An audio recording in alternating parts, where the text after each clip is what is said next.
तो हम आज ये देखेंगे कि कंपनी कैसे बनाते हैं। लेजर टैली में लेजर जो होता है उसे अकाउंट खाता भी कहते हैं, उसको कैसे बनाते हैं।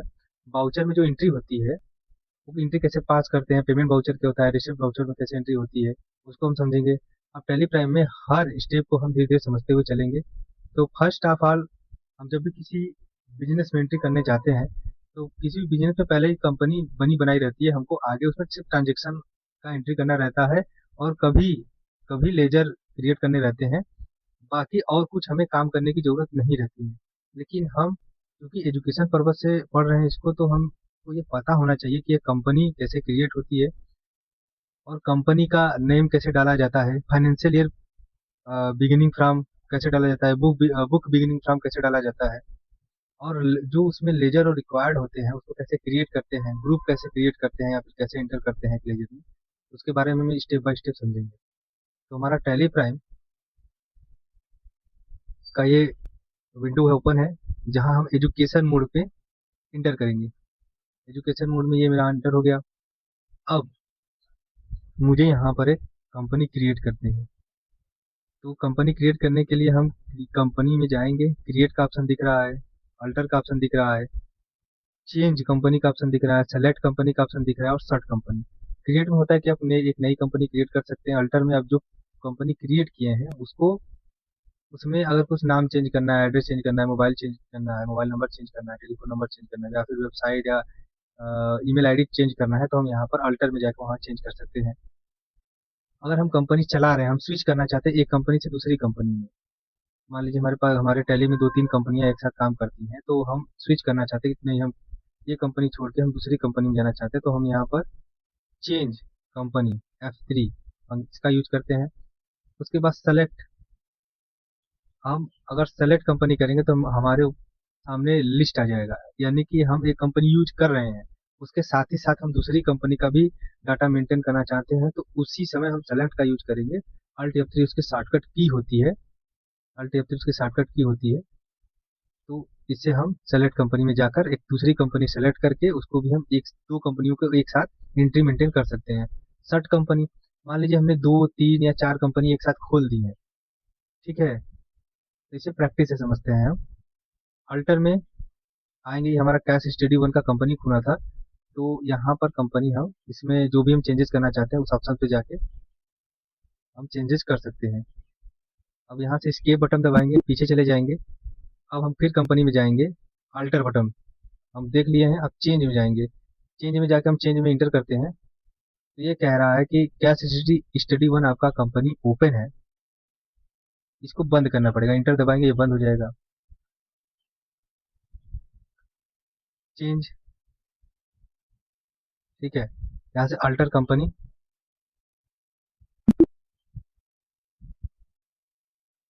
कैश स्टडी वन पे इंटर करते हैं, कंट्रोल थी, काम नहीं कर रहा है।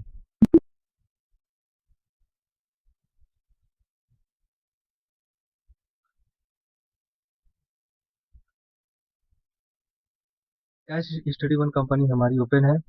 यहाँ पर हम चाहते हैं कि चेंज कंपनी को, चेंज कंपनी करना, तो हम यहाँ पर सिंपली कंट्रोल F3 बटन दबाएंगे, कंट्रोल F3 दबाएंगे और चेंज, ये कैश स्टडी वन जो है इस पे इंटर कर देंगे, तो हमारा चेंज ऑप्शन ओपन हो जाएगा। अब यहाँ से हम कंपनी चेंज कर सकते हैं, ठीक है, हम जो भी कंपनी सेलेक्ट करना चाहें सेलेक्ट करके उसको एंट्री कर सकते हैं। मान लीजिए हम अल्फा टेक कंपनी में इंटर करना चाहते हैं, तो एंटर कर लिए। अब इसके बाद अगला ऑप्शन है हमारे पास चेंज कंपनी, सेलेक्ट कंपनी, हम कंपनी सेलेक्ट करना चाहते हैं, तो यहाँ सेलेक्ट कंपनी में इंटर करेंगे। हम इस कंपनी के साथ साथ और दूसरी कंपनी चलाना चाहते हैं, तो हम मान लेते हैं गौरव एजेंसी एजेंसी जो है इसको चलाना चाहते हैं, तो इंटर करेंगे। तो हमारे साथ आप देखेंगे कि ये जो नेम ऑफ कंपनी है, दो कंपनियां ओपन है एक साथ, alpha tech services company open है और गौरव एजेंसी ओपन है। तो फिलहाल हम गौरव एजेंसी में, ये जो बोल्ड है गौरव एजेंसी कंपनी ओपन है, अब इसमें हम एंट्री कर रहे हैं। हम चाहते हैं इसके साथ एक और कंपनी इंटर करना और उसी के साथ चलाना चाहते हैं, तो फिर हम सेलेक्ट में जाएंगे, यहाँ से एक और कंपनी हम सेलेक्ट कर लेंगे, AYD कंपनी, ठीक है। अब ये कंपनी हमारी ओपन हो गई। ओपन क्या है हमारा, AYD कंपनी, लेकिन रनिंग में हमारा तीन कंपनी है, तीन कंपनी रनिंग में है, alpha tech services, AYD company, Gaurav agency, ये तीनों कंपनी हमारी रनिंग में है, तो हम चाहते हैं कि एक ही कंपनी यूज करना, क्योंकि कभी कभी ऐसा हो जाता है कि हम एक से ज़्यादा कंपनियां ओपन करके जब एंट्री करते हैं या फिर डाटा मेंटेन करते हैं, ट्रांजेक्शन एंट्री करते हैं, तो कंपनियों का डाटा आपस में मर्ज होके वो बाय डिफॉल्ट कंपनियों का डाटा आपस में मर्ज हो जाता है, या फिर डिलीट हो सकता है, या फिर सिस्टम हैंग कर सकता है। इसलिए हम कभी भी एक विंडो में एक ही कंपनी ओपन करते हैं। यदि हमारा टैली प्राइम है, इस विंडो में सिर्फ हम एक ही कंपनी का यूज करेंगे। अगर हमें दूसरी कंपनी का यूज करना होगा तो हम फिर से टैली प्राइम ओपन करेंगे। लिस्ट आ गया हमारे पास सेलेक्ट कंपनी का, तो यहाँ से हम चाहें तो कंपनी सेलेक्ट करके कोई दूसरी कंपनी, गौरव एजेंसी सेलेक्ट किया। अब एक ही कंपनी हमारे में ओपन होनी चाहिए। ऐसे क्या होगा कि डाटा हैंग या डाटा मर्ज होने का या फिर डाटा में करप्ट होने का चांसेस बहुत कम रहते हैं। तो ये नया विंडो है, हम इसको बंद करते हैं। अब टैली प्राइम ओपन, तो हम चाहते हैं कि हमारी सिर्फ alpha tech services company open रहे, बाकी सब बंद हो जाए। तो कंपनी बंद करने के लिए कंट्रोल F3 का इस्तेमाल करते हैं, इससे कंपनी बंद होती है। तो हम फिलहाल में गौरव एजेंसी बंद करते हैं। तो उसके बाद कंट्रोल F3 फिर दबाएंगे, AYD कंपनी बंद हो गई। तो अब हम यहाँ पर देख लेते हैं, क्रिएट कंपनी में हम एक नया कंपनी क्रिएट करते हैं। अल्टर कंपनी में हम ये कंपनी में जो भी करेक्शन करना है वो करते हैं। चेंज में हम कंट्रोल के साथ F3 दबाएंगे तो एक कंपनी बंद करके हम दूसरी कंपनी में शिफ्ट हो सकते हैं। सेलेक्ट में क्या होगा कि हम एक कंपनी यूज कर रहे हैं, उसके साथ साथ हम दूसरी कंपनी भी ओपन करके चला सकते हैं। और सट सट में आपका यहाँ लास्ट में कंट्रोल F3, इसे कंट्रोल F3 आप दबाएंगे या सट, तो यहाँ पर जो करंट में कंपनी आपकी चल रही है वो बंद हो जाएगी और लिस्ट का कंपनी का जो लिस्ट होता है वो ओपन होकर खुल जाएगा। Remote access, browser access, feature, security, Televault, online access, ये सारी चीज एडवांस चीजें हैं जो हम आगे चल के इस पे समझेंगे। फिलहाल के लिए भी इतना काफी है आपके लिए। तो आगे हम, जैसा कि हम देख रहे थे कंपनी सेटअप और डिटेल के बारे में, तो आज हम कंपनी, एक नई कंपनी क्रिएट करेंगे। कंपनी का नाम होगा अल्फा टेक सर्विसेज, जो कि कैमरा इंस्टॉलेशन हमारी कंपनी है। फाइनेंशियल ईयर इसका है 1 अप्रैल 2025 से 31 मार्च 2026। फाइनेंशियल ईयर हमारा होता है मार्च से अप्रैल से मार्च तक का एक फाइनेंशियल ईयर माना जाता है बिजनेस में। जैसे हम एक ईयर मानते हैं, जनवरी से फरवरी को एक साल मानते हैं, वैसे बिजनेस के लिए एक ईयर होता है उनका, एक साल का मतलब होता है अप्रैल से, यानी 1 अप्रैल से 31 मार्च तक एक साल का आ जाता है। मतलब 1 अप्रैल 2025 से 31 मार्च 2026, ये मतलब 25-26 का हमारा एक साल का डाटा, ऐसी बात करते हैं। फिर 24-25 का है तो 1 अप्रैल 2024 से 31 मार्च 2025, ये हमारा 24-25 का ईयर हो गया बिजनेस का। तो हम और ज़्यादा बात ना करते हुए ये जानते हैं कि कैसे कंपनी क्रिएट की जाती है। तो ये हमारा टैली प्राइम है। कंपनी में जाएंगे, क्रिएट कंपनी में जाएंगे, इंटर करेंगे। कंपनी का नाम क्या है? Alpha tech services. Alpha tech services, इसे कॉपी करते हैं, यहाँ पर पेस्ट कर देंगे, alpha tech services camera installer. ठीक है, इंटर। मेलिंग नेम में हम ये डालना चाहते हैं कि कैमरा इंस्टॉलर न आए, तो मेल न आए मतलब कि जब भी हम बिल प्रिंट करेंगे तो उसमें मेलिंग नेम में अगर जो हम बिल पे नाम चाहते हैं वही आए, तो हम यहाँ पर वो नाम दे देंगे। तो यहाँ पर हम ओनली अल्फाटेक सर्विसेज रखते हैं। ठीक है, अब इंटर बटन दबाएंगे, आगे जाएंगे। एड्रेस क्या होगा? जैसे हमारा भोजूबीर वाराणसी हमारा यहाँ का एड्रेस है, भोजूबीर, VARNASI, वाराणसी। ठीक है, वाराणसी के भोजूबीर में हम स्थित हैं, ये जस्ट ये कंपनी स्थित है। इंटर कर दिए। अब ये स्टेट पूछ रहा है कि अब ये किस स्टेट में स्थित है, तो ये उत्तर प्रदेश, यहाँ पर हम लिखेंगे उत्तर, हमारा उत्तर प्रदेश का ऑप्शन आ जाएगा। हम अप डाउन की से इस्तेमाल करके हम सेलेक्ट कर सकते हैं उत्तर प्रदेश, इंटर कर दिए।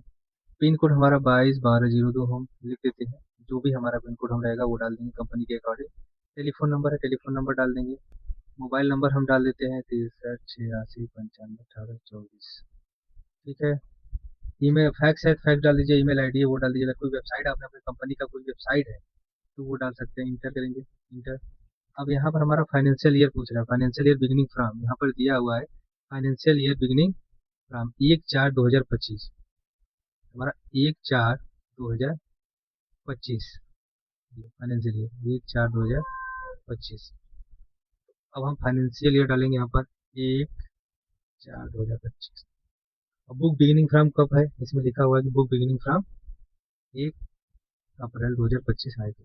इसका book beginning from financial year तो मतलब हम आपको बता ही चुके हैं। बुक बिगिनिंग फ्रॉम मतलब यदि हम किसी फाइनेंशियल ईयर के बीच से बिजनेस स्टार्ट करते हैं, मान लीजिए हम जुलाई से, अगस्त से या सितंबर से बिजनेस स्टार्ट कर रहे हैं, तो जिस मंथ की पहली तारीख से हम बिजनेस स्टार्ट कर रहे हैं उस मंथ की पहली तारीख को हम इसमें एंटर कर देंगे। मान लीजिए कि हम फाइनेंशियल ईयर 25-26 2025 के बाद हम जुलाई मंथ से अपना बिजनेस स्टार्ट कर रहे हैं, तो 1/7/2025 डालेंगे, तो हमारा 1 जुलाई 2025 यहाँ पे ले ले रहा है, 1 जुलाई 2025। तो वो लेकिन हमें यह नहीं करना है, हमारा है 1 अप्रैल 2025 से बुक स्टार्ट भी है, तो हम बोल लेते हैं अनेबल एडिट लॉग, इसको नो रहने देंगे। अगर हम कोई सिक्योरिटी पासवर्ड डालना चाहते हैं तो डाल सकते हैं, वरना हम ऐसे ही रहने देंगे, इंटर इंटर करके सेव कर देंगे। इसके बारे में हम आगे चल के ब्रीफ में समझेंगे क्या है, कैसे होता है। और हमारे कंपनी बन के तैयार हो गई है, क्योंकि हमारा बिजनेस जो है सर्विस प्रोवाइड करने का बिजनेस है, तो हम उसी हिसाब से अपने फीचर्स को सेट करेंगे। तो अकाउंटिंग की यूज होगी सर्विस बिजनेस में, ठीक, लेकिन इन्वेंट्री की यूज नहीं होता। इन्वेंट्री को यूज वहाँ होता है जहाँ हम गुड्स को सेल या परचेज करते हैं, हम यहाँ। और सर्विस बिजनेस में ओनली सर्विस ही सेल या परचेज की जाती है, तो हम इन्वेंट्री, हम गुड्स का कोई हमारा काम नहीं है, तो हम इसको नो रहने देंगे और जीएसटी को हम नो कर देते हैं, इंटर इंटर करके। यहाँ पर ऑनलाइन एक्सेस को भी नो करते हैं, इंटर इंटर करके हम इसको सेव कर लेते हैं। ये हमारा कंपनी क्रिएट होके ओपन हो गई है। हमारे पास देखो, देखिए दो कंपनी स्टार्ट है, एक अल्फा टेक सर्विसेज और एक अल्फा टेक कैमरा इंस्टॉलर, जो हमने अभी बनाया है। तो हम चाहते हैं अल्फा टेक सर्विसेज बंद हो जाए, तो हम दबाएंगे कंट्रोल F3 और अल्फा टेक सर्विसेज इस कंपनी को बंद कर देंगे। बुक बिगिनिंग ने ये भी डाल दिया, हाईलाइट कर देते हैं।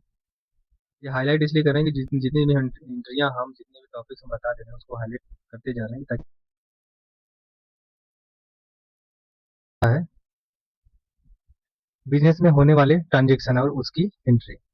अकाउंटिंग में डबल एंट्री सिस्टम को हिंदी में दोहरा लेखा प्रणाली कहा जाता है। दुनिया भर में व्यापारिक लेन देन का हिसाब रखने के लिए इसी सिस्टम का उपयोग किया जाता है। इसका सीधा सा सिद्धांत है कि हर सिक्के के दो पहलू होते हैं। व्यापार में जब भी कोई लेन देन यानी ट्रांजेक्शन होता है, तो उसका असर कम से कम दो खातों पे पड़ता है, दो लेजर्स पे पड़ता है, दो खातों पे पड़ता है। एक खाता डेबिट होता है और दूसरा खाता क्रेडिट होता है। डबल एंट्री सिस्टम के मुख्य नियम, गोल्डन रूल क्या है? दोहरा लेखा प्रणाली में खातों को मुख्य रूप से तीन भागों में बांटा जाता है और इसी के आधार पे डेबिट और क्रेडिट तय होता है। पर्सनल अकाउंट, व्यक्तिगत खाता, ये क्या होता है? यह खाता किसी व्यक्ति, कंपनी, बैंक या संस्था से जुड़ा होता है और उसके नाम पे बनता है, जैसे राम का खाता, एसबीआई बैंक के नाम का खाता, ठीक है। नियम, इसमें क्या होता है कि पाने वाले को डेबिट कर देते हैं और देने वाले को क्रेडिट कर देते हैं। मान लेते हैं कि व्यक्ति, बैंक, संस्था जो है, अगर इनके पास पैसा आ रहा है, ये पैसा पा रहे हैं, तो ये डेबिट हो जाएंगे, और इनके पास से अगर पैसा जा रहा है, ये दे रहे हैं किसी को, तो ये क्रेडिट हो जाएंगे। इंग्लिश में अगर कहें तो डेबिट द रिसीवर, यानी रिसीवर रिसीव करने वाले को डेबिट कर देंगे, और क्रेडिट द गिवर, देने वाले को, मतलब एक बात हो गई कि यदि या तो ये देंगे या तो पैसा लेंगे। जब भी ये रिसीव कर रहे हैं तो डेबिट हो जाएगा, और जब भी ये किसी को दे रहे हैं, जो पर्सनल अकाउंट के जुड़े कोई भी कंपनी, संस्था या नाम, बैंक, ठीक है, जब भी ये ले रहे हैं, इनके पास रिसीव रहता है, डेबिट होगा, और जब ये किसी को पैसा दे रहे हैं तो ये क्रेडिट होगा। दूसरा हमारा है रियल अकाउंट, वास्तविक खाता। यह खाता व्यापार की संपत्तियों, एसेट से जुड़ा रहता है। जैसे कैश हमारा एसेट होता है, मशीन एसेट होता है, बिल्डिंग एसेट होता है, कंपनी, फर्नीचर, कंप्यूटर, फर्नीचर वगैरह, ये सब क्या है? एसेट्स है। नियम, वो जो वस्तु व्यापार में आए, यानी व्यापार में जो भी हम बिजनेस कर रहे हैं और व्यापार में कुछ एसेट ला रहे हैं अंदर की तरफ, तो वो क्या हो जाएगा? डेबिट हो जाएगा। और जो वस्तु व्यापार से जाए उसे क्रेडिट, यानी कि हमारे व्यापार से कोई ऐसा एसेट जो हमने बेच दिया या फिर किसी और को दे दिया, तो उसे क्या कर देंगे? क्रेडिट कर देंगे, ठीक है। तो इंग्लिश में कहें डेबिट व्हाट कम्स इन और क्रेडिट व्हाट गोज आउट। यानी बिजनेस में एसेट की अगर बात करें तो जो भी एसेट है, अगर एसेट बिजनेस में आ रहा है तो उसको डेबिट करेंगे, अगर एसेट बिजनेस से जा रहा है तो उसे क्या करेंगे, क्रेडिट कर देंगे। तीसरा हमारा है नॉमिनल अकाउंट, नाम मात्र खाता। यह खाता व्यापार के खर्चों, नुकसान, आय और मुनाफों से जुड़ा रहता है। जैसे सैलरी, स्टाफ को सैलरी पे करना हो, रेंट, ऑफिस का रेंट देना हो या गोडाउन का रेंट देना हो, कमीशन, हम किसी को सेल्स के बदले कमीशन दे रहे हैं, कोई हमें रेवेन्यू दे रहा है, पैसा दे रहा है, उसके बदले हम उसको कमीशन दे रहे हैं। और सेल्स अकाउंट, ये हमारे क्या होते हैं, नॉमिनल अकाउंट होते हैं। नियम, सभी खर्चों के अनुसार, सॉरी, सभी खर्चों और नुकसान को डेबिट करो और सभी आय और लाभ को क्रेडिट करो। यानी कि जितने भी खर्च हो रहे हैं हमारे बिजनेस में रेंट हो गया, सैलरी हो गया, कमीशन हो गया, अगर खर्च है तो इसको डेबिट कर देंगे। और यदि हमें किसी तरीके का इनकम है, किसी कोई अकाउंट या लेजर ये बताता है ये इनकम का लेजर है और वाकई में उसमें पैसा आ रहा है, तो उसे क्या करेंगे, क्रेडिट कर देंगे। इंग्लिश में अगर कहें तो debit all expenses and losses, सभी प्रकार के लॉस और एक्सपेंस को डेबिट करो। Credit all income and gains, सभी प्रकार के इनकम और गेन्स को बिजनेस में क्रेडिट करो। एक सरल उदाहरण से हम इस बात को समझते हैं कि मान लीजिए आपने 10,000 का एक कंप्यूटर नगद कैश खरीदा। लेन देन की दो बातें हैं, दोनों रियल अकाउंट है। कंप्यूटर व्यापार में आ रहा है और पैसा व्यापार से जा रहा है, तो डबल एंट्री नियम के अनुसार इसकी जनरल एंट्री ऐसे बनेगी कि कंप्यूटर अकाउंट जो होगा, कंप्यूटर अकाउंट का जो लेजर हम बनाएंगे उसे डेबिट कर देंगे, और क्योंकि कंप्यूटर आ रहा है बिजनेस में, और कैश अकाउंट क्रेडिट कर देंगे 10,000 से, क्योंकि कैश बिजनेस से हमारे जा रहा है। सबसे जरूरी बात, डबल एंट्री सिस्टम में हमेशा टोटल डेबिट की राशि और टोटल क्रेडिट की राशि बिल्कुल बराबर होनी चाहिए। अगर दोनों साइड यानी डेबिट साइड और क्रेडिट साइड बराबर नहीं है तो समझिए कि हिसाब में गड़बड़ी है। इस चीज को हम टैली से समझते हैं कि हमारे ट्रांजेक्शन है, बाउचर रिसिप्ट ओपन है, तो एक तो साइड हो गया हमारा डेबिट साइड और दूसरा साइड हो गया क्रेडिट साइड। जरूरी नहीं है कि हम क्रेडिट और डेबिट दो ही लेजर सेलेक्ट करें, हम इसमें कई लेजर भी एक बाउचर में हम कई सारे ट्रांजेक्शन की एंट्री भी कर सकते हैं। कैश का हो गया, ऑनर का हो गया, इसमें और भी हम लेजर ऐड कर सकते हैं। तो जो भी टोटल होके नीचे अमाउंट ये आएगा यहाँ पर, यानी ये 10 लाख आ रहा है तो 10 लाख इस साइड भी आना चाहिए, यानी डेबिट साइड भी 10 लाख है तो क्रेडिट साइड भी 10 लाख होना चाहिए। हमारे ये उदाहरण में यही कह रहा है। अकाउंटिंग में एसेट, लाइबिलिटी, इनकम, एक्सपेंस के आधार पर डेबिट और क्रेडिट करने के नियम को मॉडर्न रूल ऑफ अकाउंटिंग कहा जाता है। इससे पहले हमने जो आपको बताया है वो क्लासिकल रूल है। पहले हमें रियल अकाउंट, नॉमिनल अकाउंट और पर्सनल अकाउंट के हिसाब से डेबिट क्रेडिट रूल बताया जाता था, जो कि थोड़ा कंफ्यूजिंग था as compare to modern rule of accounting. तो हमारे पास जो मॉडर्न रूल ऑफ अकाउंटिंग है यही हम आगे चल के करेंगे, और ये समझना और इसको अप्लाई करना बहुत ही आसान है। इसे समझना बेहद आसान है, और यह आपको यह मतलब बस आपको यह देखना रहता है कि अकाउंट का बैलेंस बढ़ रहा है या घट रहा है। यानी कहने का मतलब ये है कि जो इसमें हमें ये देखना रहता है कि जो भी हम लेजर सेलेक्ट कर रहे हैं उस लेजर में पैसा बढ़ रहा है या घट रहा है, सिर्फ हमको इतना ही देखना रहता है। उसी हिसाब से हम क्रेडिट या डेबिट का रूल लगाते हैं। जैसे पहले नंबर पे एसेट और एक्सपेंस। तो बिजनेस में दो चीजें होती है, एसेट, एक्सपेंस, लाइबिलिटी और इनकम। तो एसेट और एक्सपेंस का नियम समझते हैं। इन दोनों का स्वभाव एक जैसा होता है, जब भी ये बढ़ते हैं तो इन्हें डेबिट किया जाता है और जब भी ये घटते हैं तो इन्हें क्रेडिट किया जाता है। एसेट और संपत्ति की बात हो रही है तो ये दोनों का कहने का मतलब है कि दोनों का नेचर सेम होता है, और जब भी ये बढ़ते हैं तो डेबिट कर देंगे और जब भी घटेंगे तो क्रेडिट कर देंगे। कोई भी ऐसा लेजर जो एसेट से या एक्सपेंस से रिलेटेड हो, जब भी वो लेजर में पैसा आ रहा है या आ रहा है मतलब पैसा बढ़ रहा है तो डेबिट कर देंगे, और घट रहा है उस लेजर से पैसा मतलब वो लेजर पैसा किसी को दे रहा है, वो अकाउंट पैसा किसी को दे रहा है, तो इसका मतलब उसको क्रेडिट कर देंगे। सीधी सी बात। अब एसेट जैसे cash, bank balance, computer, machine, building, अगर व्यापार में संपत्ति बढ़ती है तो डेबिट करेंगे और अगर व्यापार में संपत्ति घटती है तो क्रेडिट कर देंगे। एक्सपेंस जैसे rent, salary, electricity bill, purchase, अगर खर्च या नुकसान बढ़ता है तो डेबिट करेंगे, अगर किसी वजह से खर्च घटता है तो हम क्रेडिट कर देंगे। लायबिलिटी और दायित्व, लायबिलिटी दायित्व और इनकम आय का नियम, इन दोनों का स्वभाव एसेट और एक्सपेंस से बिल्कुल उल्टा होता है। जब भी ये बढ़ते हैं तो इन्हें क्रेडिट किया जाता है और जब भी ये घटते हैं तो इन्हें डेबिट किया जाता है। लायबिलिटी जैसे कि बैंक लोन, क्रेडिटर्स जिनके आधार पर माल खरीदा जाता है। अगर दायित्व तो बढ़ता है तो क्रेडिट करें, अगर कर्ज चुका दिया और दायित्व तो घटता है तो डेबिट करें। इनकम रेवेन्यू जैसे sales, interest receive, commission receive. अगर व्यापार में आय या मुनाफा बढ़ता है तो उसे क्या करेंगे, क्रेडिट करेंगे। अगर किसी वजह से आय घटती है, किसी भी वजह से आय घटती है तो हम डेबिट करें।